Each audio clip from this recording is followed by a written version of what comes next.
E é importante a gente falar sobre ele, porque, como eu já falei outras vezes aqui, principalmente no Brasil, o direito ambiental brasileiro, no fundo, é um direito quase que socioambiental. Então, a gente precisa ter essas informações todas para que a gente possa avançar nessa discussão. Bom, um primeiro ponto assim que a gente pode pensar é quando a gente fala em justiça ambiental, na verdade, podemos ter dois grandes blocos, né? Um bloco seria, vamos dizer, uma área do poder judiciário destinado a cuidar de questões ambientais. Então, seria quase que como uma justiça do trabalho, uma justiça eleitoral, nós estaríamos falando de uma justiça especializada, né? Então, isso seria uma justiça ambiental. Mas não é propriamente disso que é o tema, né? Essa ideia de justiça ambiental, ela está mais voltada para uma ideia de aquele sentido de justiça como um ideal de equidade entre as pessoas, né? Um ideal de tratamento equilibrado, proporcional. Poderíamos até usar aqueles conceitos antigos aristotélicos de justiça distributiva, justiça comutativa e tal. Na verdade, nós vamos ver o seguinte: quando a gente fala de justiça ambiental, no fundo nós estamos falando de justiça distributiva. Né? Por quê? Porque aí a gente precisa dar um pulo lá atrás, no começo do que a gente poderia chamar o ambientalismo moderno, principalmente nos Estados Unidos. Se a gente voltar lá para o século XIX, houve nos Estados Unidos uma grande polêmica entre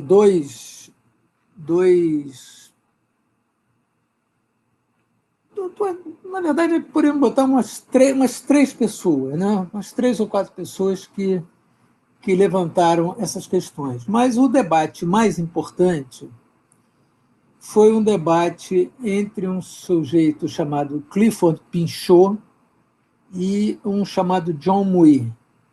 Né? Esse debate ele vem a partir de algo que tinha começado durante o século XIX, principalmente mais para a parte final do século XIX, nos Estados Unidos, que era um movimento que ele chamava de wilderness, né? Que era um movimento de valorização da natureza norte-americana. Já cheguei a falar isso aqui. Os países da América eram países que não tinham uma tradição grandiosa, como na Europa, por exemplo, na Ásia. Então, a Ásia tinha a Grande China, na Europa nós tivemos Grécia, Roma, aquela coisa toda. Então, existia um passado que esses países eles tinham uma certa visão mítica daquele passado e tal, e aquilo ajudava a criar uma identidade nacional. Os países da América não tinham isso, né? Então, eles tiveram que construir essa identidade nacional, esse sentido de grandeza, etc. Lá na América do Norte, isso foi feito com wilderness, né? A valorização da vida natural, a valorização da vida silvestre, etc. Bom, e aí lá, e o primeiro cara assim, que tratou isso com mais profundidade, essa discussão toda, foi um sujeito chamado Henry David Thoreau, que é considerado aí uma espécie de santo padroeiro do ambientalismo. Então, o Thoreau, né, esse filósofo, ele é muito importante por principalmente dois motivos. O motivo um, ele escreveu um livro chamado Desobediência Civil, um livro importante, no qual, isso foi na época pouco antes da Guerra Civil nos Estados Unidos, quando ainda havia aquela questão de escravidão, e o Thoreau ele se recusou a pagar um imposto lá que havia em Massachusetts. Ele foi preso, ficou um dia na cadeia, porque não pagou esse imposto, e alguém pagou o imposto para ele, ele saiu da cadeia. Mas ele dizia que ele se recusava a pagar impostos para um Estado que reconhecesse a escravidão. Então, esse conceito de desobediência civil, ele foi um dos primeiros a criar esse conceito, inclusive foi um dos inspiradores, por exemplo, do Gandhi, né, que o Gandhi é o movimento de desobediência civil mais exitoso no mundo, né, que conseguiu fazer a independência da Índia, então é um movimento com grande prestígio. E o Thoreau também escreveu um outro livro, escreveu vários livros, mas escreveu um outro livro muito importante chamado Walden. O Walden era um nome de um lagozinho que ficava lá perto de Concórdia, que era a cidade que ele morava, e ele foi lá para esse lago Walden, ficou numa cabana, e ele começou a escrever uma espécie de um diário, como é que era a vida dele naquela cabana. Então, ele pregava uma vida simples, uma vida sem grandes luxos e tal, e a tese dele era que se o homem fosse viver assim, junto à natureza, teria uma vida melhor, uma vida mais valiosa do ponto de vista espiritual. Ele participava foi um dos fundadores de um movimento chamado os transcendentalistas, né? E quando a gente vai para o... Então, isso tudo, por trás desse negócio todo, estava esse wilderness, né? essa vida silvestre americana. Nós tivemos isso aqui também no Brasil, de uma outra maneira, que foi através da reconstrução da Floresta da Tijuca, e também essa construção de um passado mítico no Brasil. A gente pode ver, por exemplo, no movimento literário, principalmente o Zé de Alencar e outros, né? Gonçalves Dias, uma série de autores, como, por exemplo, eles escreviam sobre os índios, então, né, o Guarani, aquela coisa toda. O índio era praticamente um herói grego, né? Era aquele... vamos dizer, aquele índio ele seria nosso passado mítico, e houve muito, assim, lá no século XIX, houve muita gente que trocou sobrenomes europeus por sobrenomes indígenas, como uma maneira de ser mais nacionalista e tal. E lá nos Estados Unidos surgiu, então, havia uma polêmica muito grande entre o Pinchot e o John Muir sobre como tratar a natureza. Então, lá dessa época vem uma discussão sobre conservacionismo e preservacionismo. Então, conservacionismo era o Clifford Pinchot, que veio ser o fundador do Serviço Florestal Americano, foi o primeiro diretor do Serviço Florestal Americano, Serviço de Parques, e o John Muir, que foi o fundador de uma grande ONG internacional chamada Sierra Club, que é uma ONG gigantesca, deve ter aí mais de 10 milhões de sócios, e é uma ONG muito forte, existe até hoje. Mas eles lutaram, dos grandes movimentos lá do John Muir foi a criação de parques naturais, né? Então, o primeiro parque natural, que foi o Yellowstone, ele foi construído, quando a gente fala assim, foi construído o Parque de Yellowstone. Então, a impressão que nós temos é que naquela área não existia ninguém. Mas lá existiam os índios que foram retirados daquela área, foram colocados em outro lugar, e o parque ficou com uma visão de uma natureza intocável, uma natureza que não tinha pessoas ali. E a ideia do movimento ambientalista, ela quase sempre foi esta, né? O movimento ambientalista, por exemplo, se a gente pegar um país como o Canadá, por exemplo, há muito atrito, ou houve muito atrito, entre os ambientalistas, por exemplo, os Métis. Métis é um grupo étnico reconhecido no Canadá, que é uma mistura de índios com os primeiros colonizadores franceses.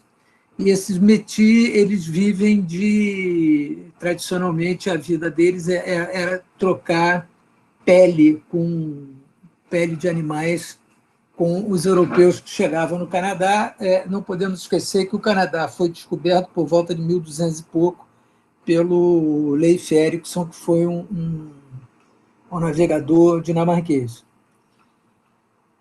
Então, os europeus estão há muitos anos nessa região da América do Norte, né? Chegaram lá 300 anos, 200, quase 300 anos antes de Cristóvão Colombo, por exemplo. Então, e também há muito atrito entre os indígenas canadenses e ambientalistas, os inuites e os ambientalistas e tal. Então, sempre houve uma polêmica muito grande entre ambientalistas e populações tradicionais e populações pobres. O que levou à construção desse chamado movimento de justiça ambiental? Lá na década de 60, nos Estados Unidos, houve o movimento dos direitos civis, né, que agora nós estamos tendo essa confusão toda aí de George Floyd, o assassinato do cara e tal, está esse movimento se reorganizando. Isso, vamos dizer assim, é uma segunda onda do movimento, uma segunda ou uma terceira onda do movimento dos direitos civis, né? Principalmente no sentido das populações negras nos Estados Unidos. Essa lei dos direitos civis e também a emenda constitucional que fala em igual tratamento, quando começou o movimento de proteção ambiental, o que apareceu para essas populações mais pobres, essas populações com mais dificuldade? E toda essa história do direito da justiça ambiental começou numa igreja na Carolina do Norte, no condado de Warren, onde um pastor de uma igreja ele liderou lá um movimento, porque ele dizia o seguinte: eles fizeram uma análise estatística e viram que, ponto 1, havia muito mais possibilidade de existir coisas tipo depósito de resíduo, de lixo, lixão, produto químico abandonado em áreas pobres do que em áreas ricas. Que a qualidade do ar nessas áreas pobres era pior do que a qualidade do ar nessas áreas ricas. Então, eles começaram a ir para a justiça, brigar com isso, e dizer o seguinte: olha, aqui tem uma discriminação, e nessas áreas era majoritariamente ou de população negra ou latino, né? Sendo que mais negros. Então, dizer o seguinte: olha, aqui existe uma coisa, nós estamos vendo um problema, que é um problema de discriminação racial, porque vocês estão pegando esse lixo e estão jogando aqui em cima da gente. Por que não vão jogar isso em outro lugar? E aí há uma discussão também importante, que é o seguinte, que é aquilo que se chama de not in my backyard, não no meu quintal. O que é o not in my backyard? Todo mundo está de acordo que você tem que guardar lixo, que você tem que dar tratamento, etc., etc., desde que não seja no meu quintal. Então, tem que ter um lugar para guardar o lixo, tem que ter, mas não pode ser perto da minha casa, vai botar isso onde quiser, tira esse bicho de perto de mim. E há uma outra síndrome também que é muito comum dentro do direito ambiental, que é, da mesma maneira que a gente tem o Not in My Backyard, que chama de NIMBY, N-I-M-B-I-Y, né? Not in My Backyard, a gente tem o Land Use Locally Undesired. E a gente tem o LULO, que é o Land Use Locally Undesired, ou seja, usos de terra localmente não desejados. Então, isso são duas coisas muito presentes dentro de todas as discussões ambientais. Não no meu quintal, vai fazer esse uso da terra em outro lugar.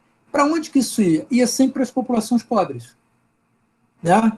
O nosso valoroso monitor aqui, o Milton, que é um especialista nesse assunto de resíduos sólidos, lixo e tal, ele pode confirmar isso que eu estou falando através da pesquisa, do estudo que ele fez aí lá do lixão de Gramacho e tal, e é um estudo muito bem feito, muito bem posto, e ele certamente vai concordar com isso. Então, muito bem. Então, o que aconteceu?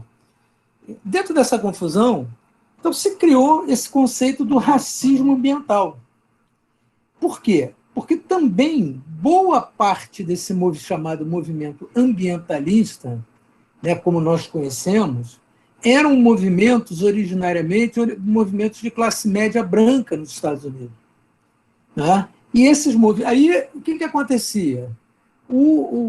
As minorias, sobretudo as populações negras, diziam o seguinte, olha aqui, tudo está ótimo, está todo mundo defendendo o meio ambiente, está ótimo, vamos defender o meio ambiente, porém, quando vocês fazem essas pressões para defender o meio ambiente, muitas vezes, quem fica com a parte pesada disto somos nós, as populações pobres. Eu estou lendo um livro agora, que é um livro até assim, de um autor liberal, um economista liberal, mas é um autor negro, o que é pouco comum dentro dessa, vamos dizer assim, dessa ideia liberal. Mas ele trata de um assunto que é interessante com relação à proteção ambiental, que é o seguinte, quando você começa a criar uma série de proteções ambientais, proibições, zoneamentos, etc., o que acontece? Você tem menos terra para ser usada, por exemplo, para moradia, né? Porque você criou aquelas proteções todas. Qual é o resultado que isso tem? O resultado que isso tem é o aumento do preço do solo.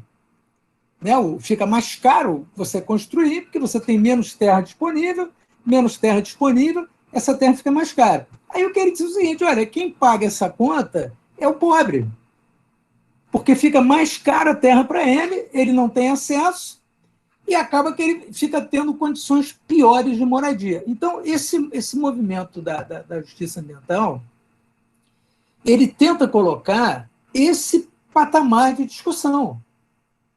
Né?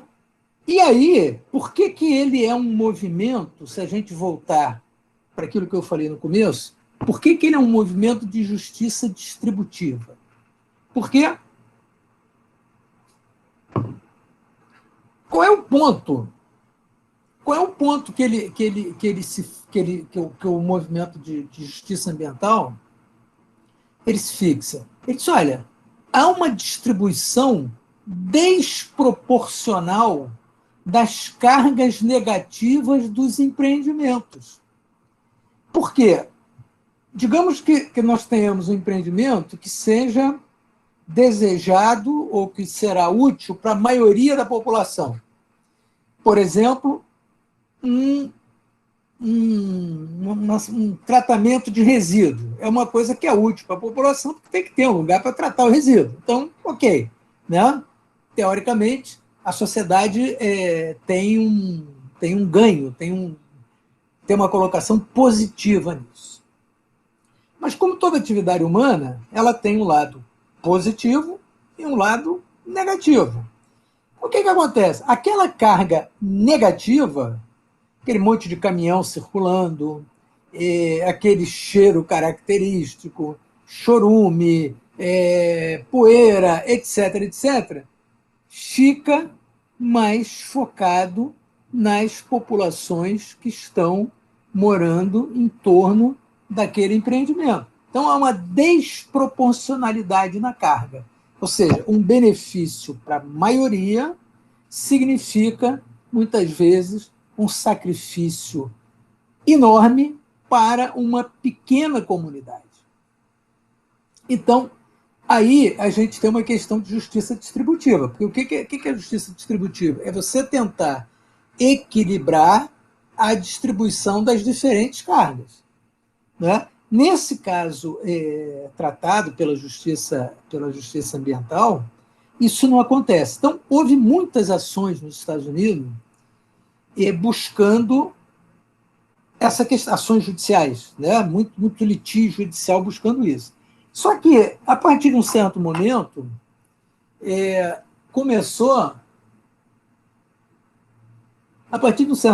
começaram a aparecer leis, começaram a aparecer normas tratando dessas questões de justiça ambiental.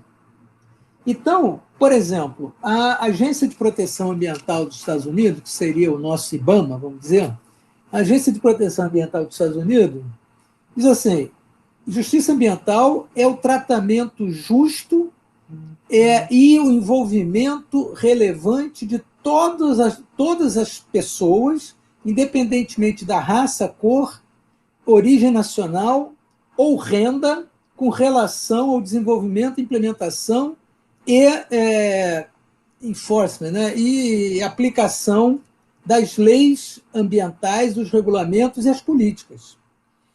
A EPA, né, o Environmental Protection Act, tem como seu objetivo para todas as comunidades e todas as pessoas dentro do país, esse é um objetivo para todas as comunidades, todas as pessoas, que somente será alcançado quando todo mundo desfrutar de um mesmo grau de proteção no meio ambiente e na saúde com relação a produtos perigosos e igual acesso ao processo de tomada de decisões em relação ao meio ambiente. Então, isso é uma lei nos Estados Unidos. Né? Isso é uma norma que estabelece essa situação. Então, veja, aí, Fabienne, voltando àquele nosso assunto inicial, não adianta ficar elucubrando, a gente precisa ir no concreto, senão a gente... Porque, veja, nós, para todos que estão aqui participando, quando a gente faz um curso, a gente tem que sair do curso sabendo mais do que quando entrou. Se sai sabendo a mesma coisa, o curso não funcionou. Então, essa é uma lei nos Estados Unidos. Qual é a importância disto ser uma lei lá? Porque, veja, nós temos a emenda constitucional do tratamento igual, né, igual acesso à justiça, nós temos a lei dos direitos civis, então as pessoas podem ir aos tribunais buscar esses direitos. Né? Elas têm como ir buscar esses direitos. E isto hoje, dentro dos Estados Unidos, né, essa chamada discriminação, ela, vamos dizer assim, claro, há muita discriminação, não há dúvida, há muita discriminação. Mas existe um conjunto de leis que eles não acabam com a discriminação, até porque se não houvesse discriminação não precisava ter essas leis. Né? Se existe a lei é porque tem discriminação. Mas existe um conjunto de lei que possibilita que as pessoas vão buscar que isso não aconteça. Então, essa é a ideia do movimento de justiça ambiental, que acabou vindo para o Brasil. Né? O Brasil também, vamos dizer assim, tem até um livro do Henry Axelrod, que é um professor da UFRJ, tem um livretozinho, 100 páginas, acho que nem isso, pequenininho, Justiça Ambiental. Ele fala um pouco disso, Mas nós temos aqui no Brasil, existe a Fundação Oswaldo Cruz, tem até um site, vocês procuram lá na Fundação Oswaldo Cruz, vocês vão encontrar, que são assim, conflitos ambientais. Então tem lá um monte de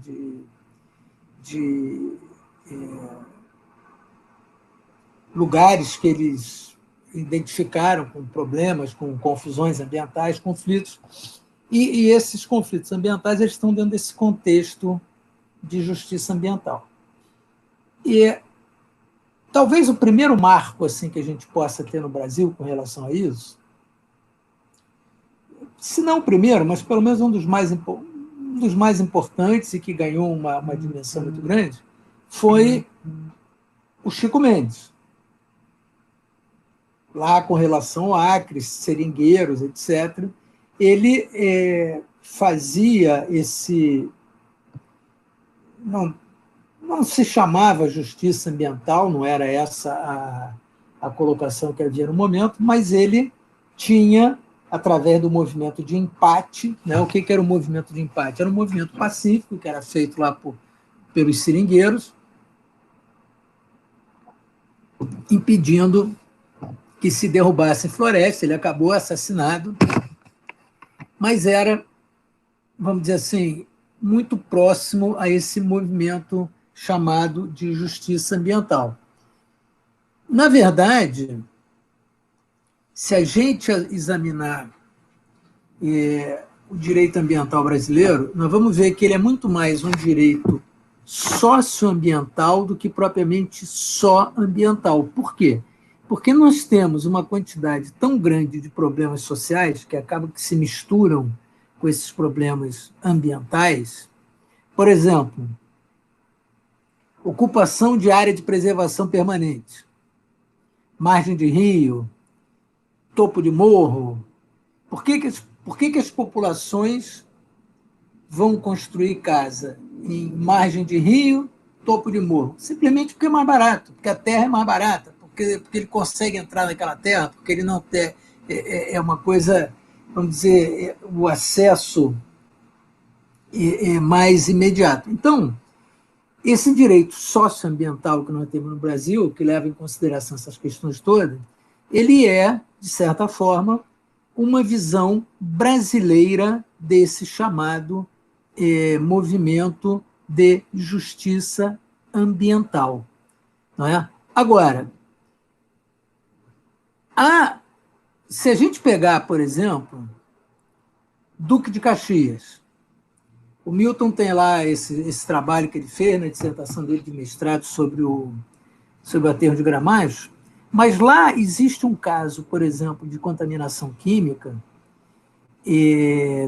chamado Cidade dos Meninos, que eu até fiz um artigo aí uma vez, está no site o Eco, e depois até o Milton e a Fabienne acho botam aí na coisa. É um problema de contaminação química muito antigo, ainda não totalmente resolvido, e nós temos casos dessa situação gravíssimos, como, por exemplo, o caso de Bhopal, na Índia. Não sei se já ouviram falar nessa situação de Bhopal. Bhopal tinha uma fábrica química da Union Carbide. Essa fábrica explodiu, morreram mais de 3 mil pessoas.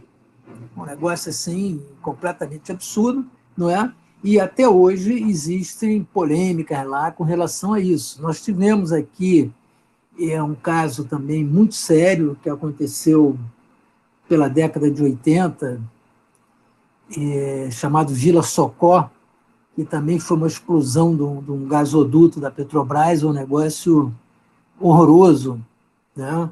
Morreu muita gente. Isso tudo acontece em áreas de populações pobres, né? Porque a população, quanto mais pobre, né, mais próxima desse tipo de situação ela está. Então, nós não podemos, vamos dizer assim, ter uma solução ambientalmente justa, né, desse ponto de vista do equilíbrio das cargas, se essas populações não foram ouvidas. Por isso que essa legislação norte-americana ela fala na participação dessas populações no processo de tomada de decisão.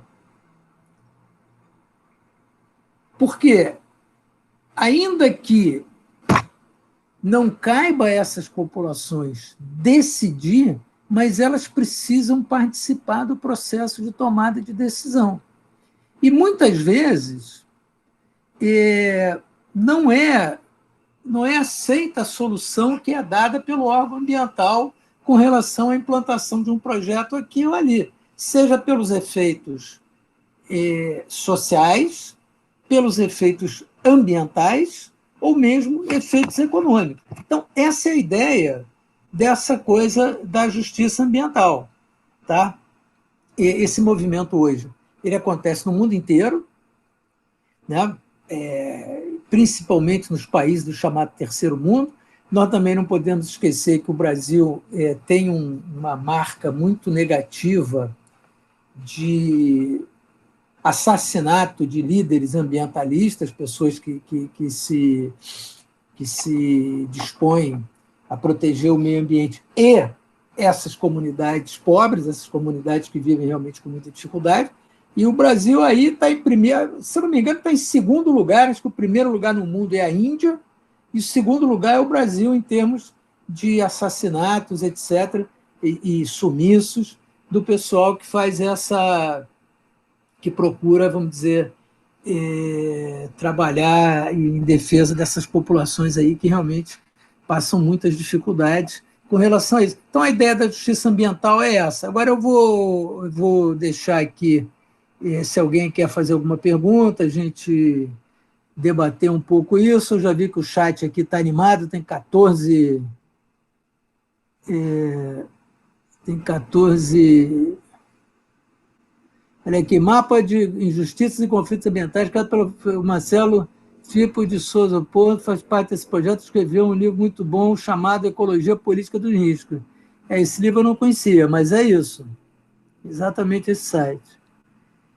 Que a justiça está aqui, o do René Axelrod, exato. O caso mais famoso, o Love Canal, veja bem, aqui está... Love Canal não é propriamente um caso de justiça ambiental. Eu estou entendendo o que ela tá falando aqui.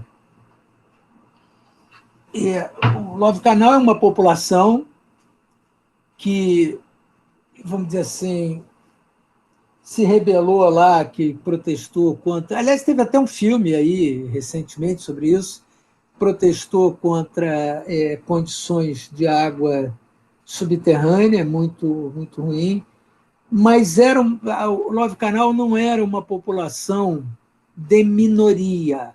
Tá? Professor, foi eu que falei, que é o seguinte, esse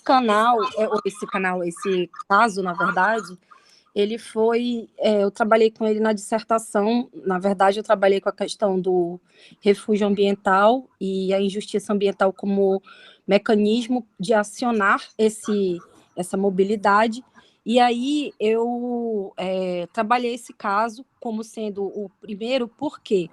Porque aquela localidade ela era formada majoritariamente por negros. A empresa que se instalou sabia que aquele terreno estava contaminado quimicamente e deixou aquelas pessoas morando lá. Com o tempo, passar mais ou menos 5 anos, as pessoas começaram a aparecer com câncer, com várias doenças. E aí, até hoje, eles recebem, inclusive, indenização, os que não morreram. E era uma população 100% formada por negros pobres que foram atraídos para aquela localidade, porque era um momento de desemprego muito forte, e a empresa ofertou um salário básico, mas aí só conseguia atrair esse tipo de população, e aí, inclusive, o local onde foram instalados era o local onde a empresa sabia que foi o lixão químico anteriormente. Isso. E aí, por isso que ficou comprovada a ideia da indenização. Aí, quando ele fala disso, sobre a questão da justiça ambiental, faz uma relação também, por exemplo, com o furacão Katrina, que 85% das pessoas eram negras, eram pobres, aí tem muito idoso, muita criança, mulher. Então, assim, ele faz uma analogia no livro, nesse livro que foi citado, que é um dos livros que fala sobre os diversos casos de uma falta de acesso de determinados tipos de população. Ele trabalha com esse caso como sendo o primeiro, mas faz relação, inclusive, com o furacão Katrina, que já é agora em 2006. Então, é só para deixar claro, assim, porque não ficou tão claro quando eu escrevi. Não, tá tranquilo, tá tranquilo. A ideia é exatamente essa, quer dizer, essa noção de justiça ambiental, ela tem a ver com distribuição de cargas negativas, muitas vezes até criminosas. Esse caso, por exemplo, eu não sei se é esse filme Blackwater que tem Tem vários filmes sobre esses temas, né? Tem o Blackwater é um outro, acho que é um outro caso, não tô pegando aqui agora o nome do caso, mas há vários, há um chamado também A Qualquer Preço, que também é um filme bem interessante sobre essa história de contaminação química, e tem aquele também, Erin Brockovich, também, que é mais ou menos a mesma história. E É esse aí da Erin que fala sobre o caso. É esse da Erin Brockovich que fala do caso. Isso. Então, mas o que acontece?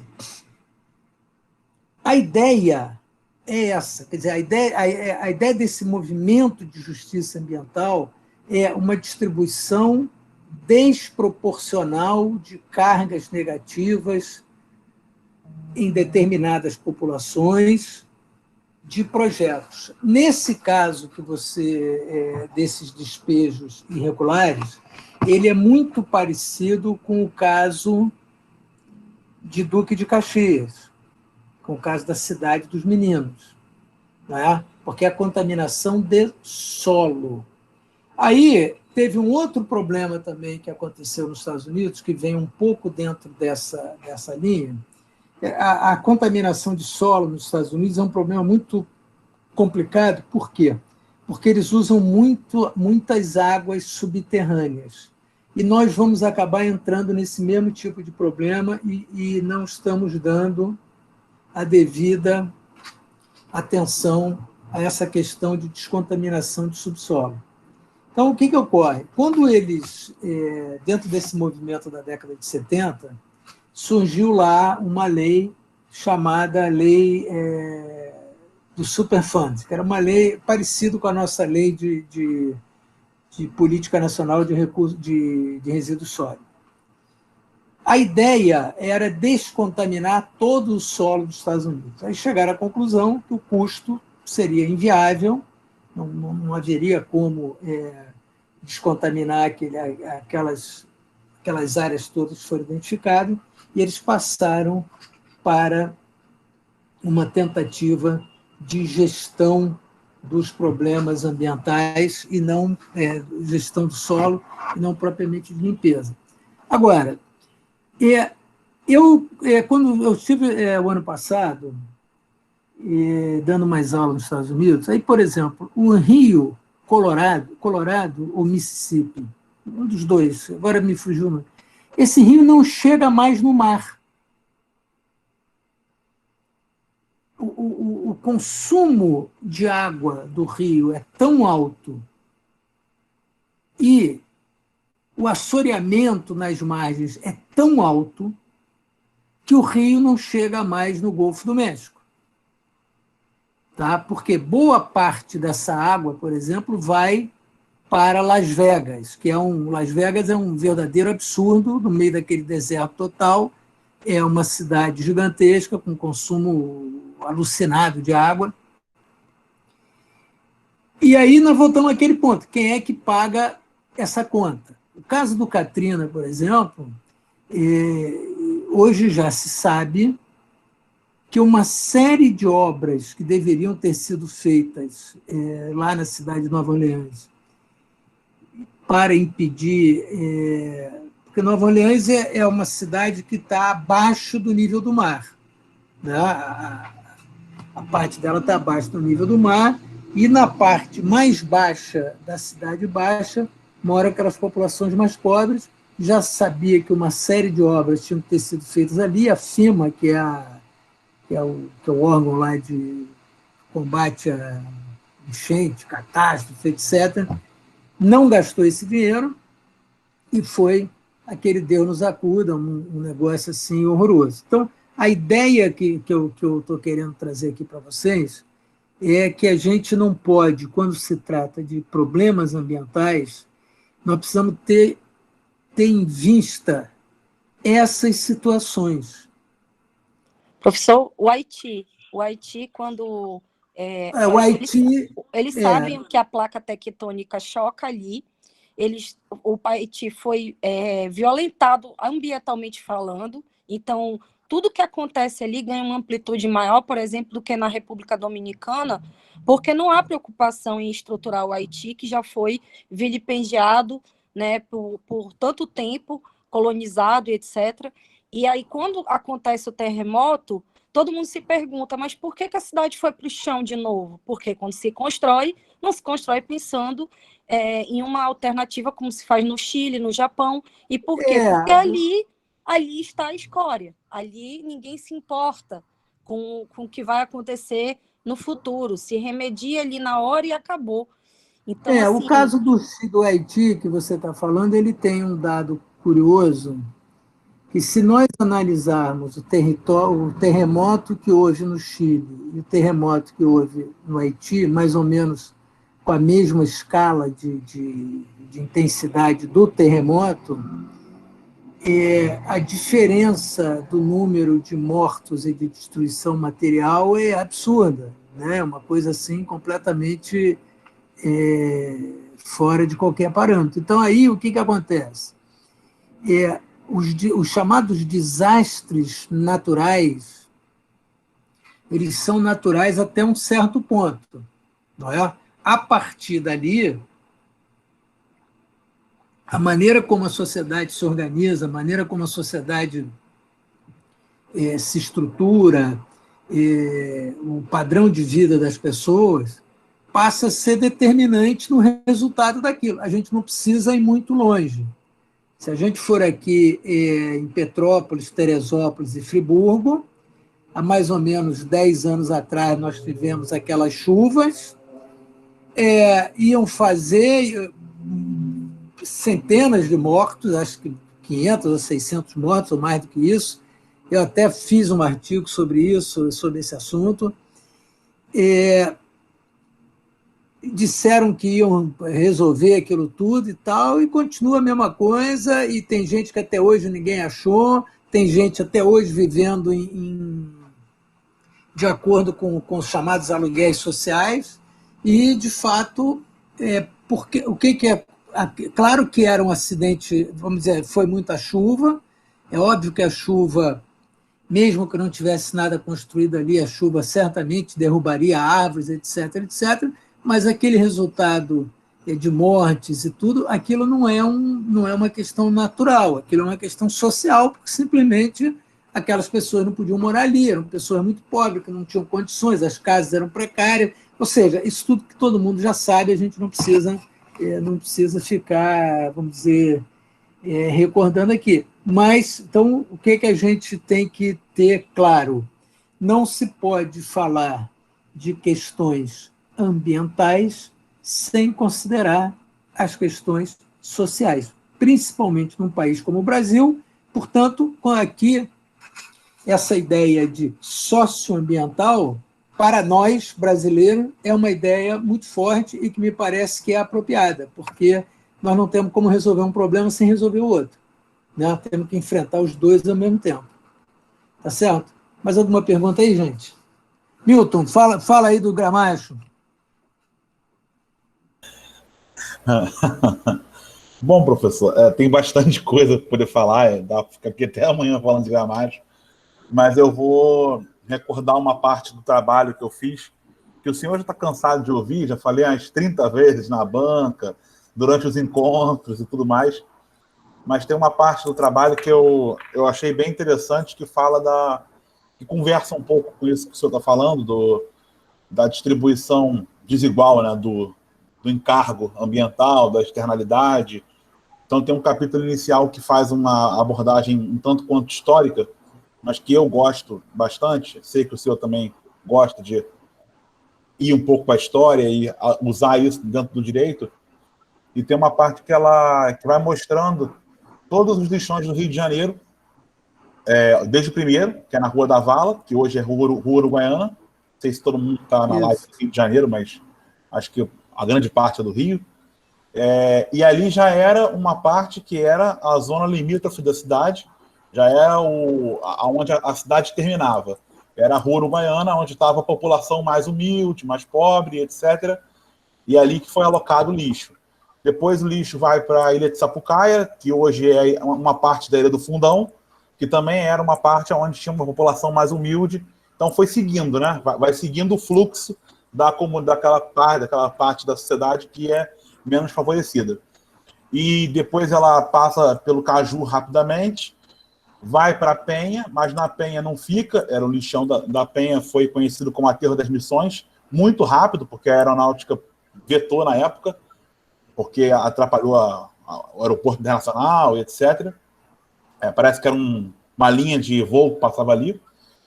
E aí, mais adiante, tem a Avenida Brasil, que foi uma das coisas que acabou viabilizando utilizar a Duque de Caxias como um depósito de resíduo da região metropolitana como um todo, né? E aí também tem aquele momento do desenvolvimento das regiões metropolitanas pelo governo militar, e eles precisavam de uma região que ia receber esse resíduo. O Duque de Caxias tem um histórico muito grande. Quando fala de injustiça ambiental, eu acho que dentro, assim, falando assim por alto, no Rio de Janeiro, o Duque de Caxias é o cenário perfeito para falar de injustiça ambiental. Até por ser uma região que, comparando no Rio de Janeiro, era mais ou menos o que Cubatão era em São Paulo, um polo industrial, onde recebeu a primeira da FNM, etc. E vai para Duque de Caxias, vai para Jardim Gramacho. Tem alguns relatos da época de alguns pesquisadores que foram, inclusive tem um americano, agora não vou lembrar o nome dele, que ele foi fazer um estudo lá mais sociológico no período, e ele perguntava às pessoas justamente sobre isso, como é que foi o processo de consulta à população que os militares fizeram, e que não tem consulta. E um dia aquilo ali era uma aldeia de pescadores, no dia seguinte era o maior lixão da América Latina. E Sim. E foi seguindo esse percurso. Então, assim, são duas variáveis que vão... todo o ciclo do lixo no Rio de Janeiro vai sendo repetido. O primeiro é esse, de ir sendo alocado onde está a população mais humilde, né, a camada mais pobre da população. E a segunda variável, que é até curioso, é que é sempre próximo da Baía de Guanabara. Sempre foi circulando em volta da Bahia, só recentemente que foi levado para a Seropédica, né? Mas aí também já não é um aterro sanitário, embora também tenha seus problemas, e aí é o problema dos lixões clandestinos, né? Que a gente tem um monte aí, Duque de Caxias, inclusive o INEA faz uma operação lá quase todo mês para poder tirar algum tipo de lixão clandestino que existe lá. Então, assim, a injustiça ambiental ainda persiste nessas regiões. Mas esse ponto que eu me recordo bastante quando fala de injustiça ambiental e de participação, daquela tríade, né, que a professora Júlia também trabalha, que é do acesso à justiça, acesso à informação e participação social dentro da justiça ambiental. É isso. Mais alguém tem algum caso assim desse tipo que possa apresentar? Professor, eu sou aqui de Manaus, Amazonas, e a gente tem um caso que ficou muito famoso.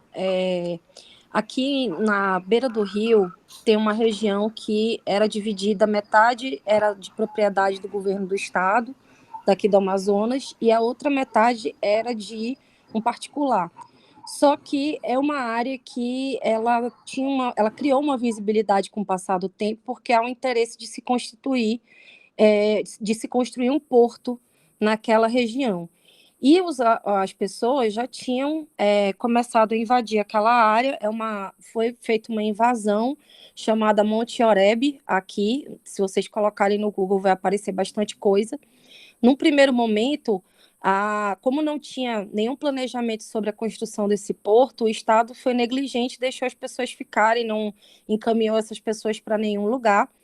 E agora, recentemente, no ano passado, houve uma reintegração de posse, foi deferida uma reintegração de posse para o proprietário particular, e o Estado não tinha ingressado com a ação ainda, mas aí pleiteou perante a Defensoria Pública a realização de um acordo pacífico para que não tivesse que ingressar com a ação.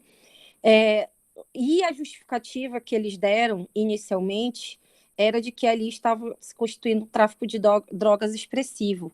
E, na verdade, a gente sabia que quem já trabalhava com questões ambientais aqui sabia que aquilo ali tinha uma visibilidade econômica, e por isso que o Estado estava querendo de volta e não fechou mais os olhos quanto à invasão que começou a acontecer desde 2014.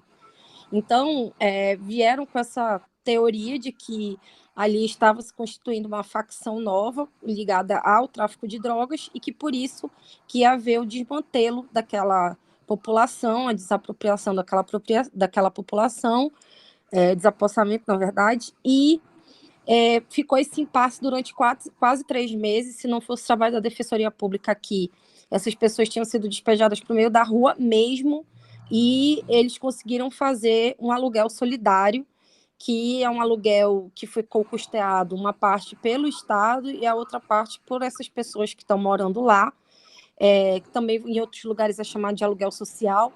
E a ideia ali era de que as pessoas fossem realmente trocadas, retiradas para um local melhor, como aconteceu aqui num outro fenômeno que eu não sei se vocês já ouviram falar, mas é sobre o Prosamin. Prosamin foi um projeto aqui em Manaus, na cidade de Manaus, em parceria com o Banco Mundial e o Banco de Desenvolvimento Econômico, para que se tirasse as pessoas de palafitas e se construísse condomínios habitacionais padronizados. Só que não houve respeito, por exemplo, de nenhuma norma ambiental. Então, esses locais hoje são extremamente problemáticos, porque a gente tem muito igarapé, que são, vamos dizer, braços de rio aqui, e esses braços de rio foram soterrados na época, quando eles fizeram o Prosamin. Não houve um estudo de impacto ambiental que fizesse essa aprovação. Pois é, então são essas situações que eu queria destacar aqui, porque no Amazonas tem essas peculiaridades. Não, legal. Mais algum caso aí, alguém, pessoal? A nossa aulinha aqui, ela está ficando uma aula interestadual, hein? Tem gente aí de tudo que é canto, hein? Tem aqui a Letícia, que é de São Paulo, ela de Amazonas, quem mais por aí fora aqui do Rio? Ó, Belém do Pará, Bahia, Paraíba, olha aí, a coisa tá boa, hein? Isso, Minas Gerais, tá bom. É isso. Gente, olha só, nós estamos aqui, a ideia dessa história da justiça ambiental era essa, tá? Eu estou, assim, aguardo aí qualquer coisa que vocês queiram falar, senão acho que a gente está mais ou menos encerrado hoje. Semana que vem a gente vai voltando aí com os nossos debates. Eu, pessoalmente, estou gostando, estou achando que tem sido bem interessante essa maneira que a gente fez de abrir a aula para várias pessoas de outros lugares. Tem a impressão também que tem tido uma boa receptividade, né? Vocês aí também acho que estão gostando e a coisa funciona. Também eu não sei, nem sei se todos sabem, mas eu tenho aí um canalzinho no YouTube. Quem quiser pode também ir lá, tem uns vídeos, tem um monte de coisa. Paulo Bessa, Direito Ambiental do YouTube. Tem muita coisa e vocês podem, quem quiser pode ir lá e tal. E vamos tocando. Tá bom, gente? Então agradeço aí a atenção de vocês. Aí semana que vem a gente avisa, vamos ainda pensar num tema, sempre um tema que seja interessante, seja um tema diferente, tá bom? Então tá, turma. Obrigado aí. Se alguém quiser falar mais alguma coisa, está aberto, senão vamos encerrar. Tá? Acho que temos sugestão de tema, professor. Qual é a sugestão? Concessões em parques federais, é isso, Lúcia? Isso, concessões e parques federais. Tá, pode ser. Pode ser. E aproveitando, acho que a Beatriz deixou uma pergunta sobre o livro que o senhor está lendo. Que fala do de preço, o nome do livro que ela não pegou. E eu também não peguei. Esse livro aqui chama Fatos e Falácias da Economia, esse aqui. Tá? Mas o assunto que eu acho assim, que me chamou a atenção não, você não precisa nem concordar com tudo, mas é só uma questão até de ter um outro lado. Tem um capítulo 2 aqui chamado Fatos e Falácias Urbanas. Tá? O autor desse livro chama-se Thomas Sowell. Esse tema ele é interessante porque ele pegou esse problema de áreas de proteção e fez uma análise de quanto elas aumentam o custo para as habitações das pessoas pobres.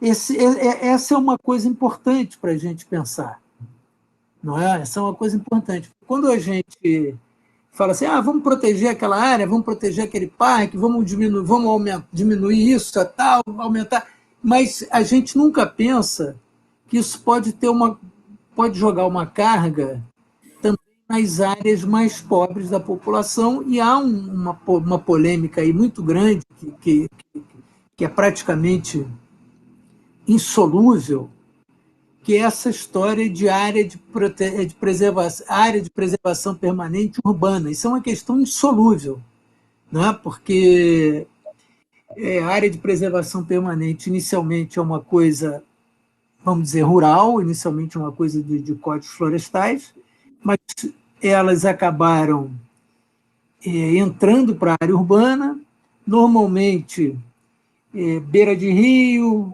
morro, normalmente são as populações mais pobres que moram nesse lugar, aí vem aquela lei para a área consolidada e tal, e esse assunto, nós estamos discutindo ele há 40 anos e não vamos chegar a conclusão nenhuma nunca, né? É um assunto muito complicado. Então, o que eu acho interessante desse livro não é nem que a gente precise concordar com todas as teses que o sujeito está apresentando, mas é uma coisa a se pensar, é alguma coisa que a gente deve olhar com certo critério e carinho e pensar um pouco nisso, né? Antes de sair a proteger tudo, também ter essa análise de custo que vai ter. E nós vamos fazer no dia 23, nós vamos fazer de manhã, 10 horas, no site da Unirio, vocês podem ver, quem não for da Unirio, nós vamos fazer um debate com um professor belga, que vai ser sobre federalismo na Bélgica, no Brasil, mas é um sujeito que é muito bom nessa coisa de análise econômica do direito, então certamente alguma questão dessa também vão entrar. Tá certo? Pessoal, então, olha só, muito obrigado aí pelo prestígio de vocês, tá? E até uma próxima oportunidade, e sempre que quiserem, apareçam, tá bom? Tchau, tchau. Tá certo. Tchau, tchau. Tchau.